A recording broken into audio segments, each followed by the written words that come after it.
Bienvenue au cœur du jardin de format paysage. Aujourd'hui, je vous emmène à la découverte de ce lieu magique. Allez, suivez-moi.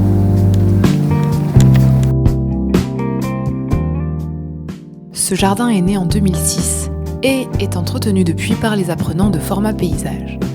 Il évolue constamment. Il leur permet de mettre en pratique différentes techniques d'entretien et de création et de se familiariser avec l'utilisation de l'outillage à main et à moteur. Ce jardin est également un très bon support lors des cours de reconnaissance des végétaux. Cela permet à nos apprenants d'être le plus opérationnels possible à l'issue de leur formation. En arrivant, il y a les cabanes de jardin qui abritent les outils à main et engins motorisés qui permettent l'entretien du jardin. La terrasse permet d'avoir un petit coin d'ombre pour se rafraîchir et se réunir lors des travaux pratiques.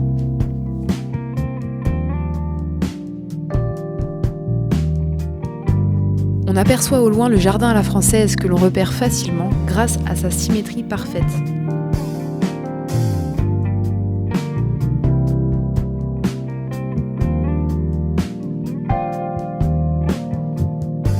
Au cœur de ce jardin, des parterres de fleurs ainsi que de belles pelouses qui offrent toute l'année un spectacle magnifique.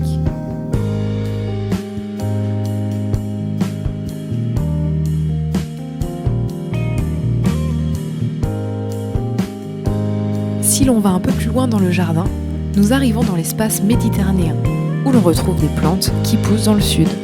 Le soleil, elles adorent.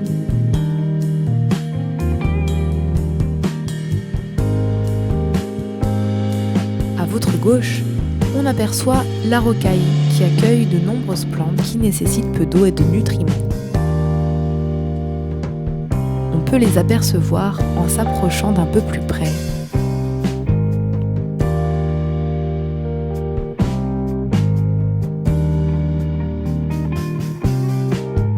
Nous voici maintenant dans un endroit bien spécifique du jardin.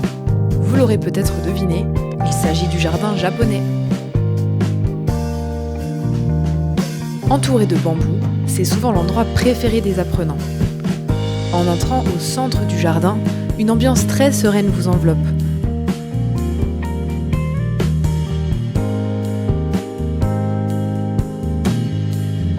On y retrouve des plantes pour la plupart venues tout droit d'Asie.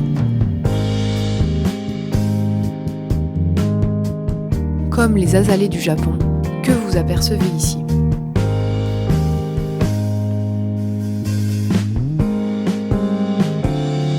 En route vers de nouveaux horizons maintenant, notre jardin potager.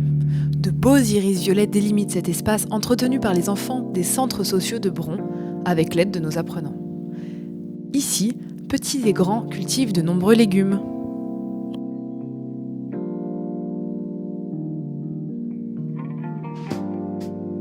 Et cette énorme plante que vous apercevez là, c'est une plante d'artichaut.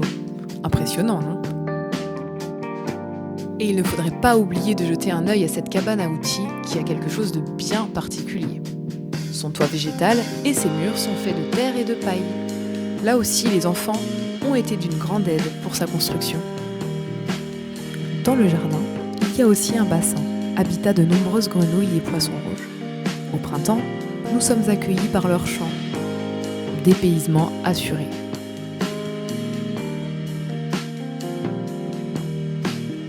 Nous dirigeons maintenant vers le dernier trésor de cette visite appelé le jardin de curé. Ce nom vient du fait qu'il se trouvait à l'origine proche des églises. On y trouvait des plantes pour se soigner, se nourrir, fleurir l'autel ou encore faire le vin de messe.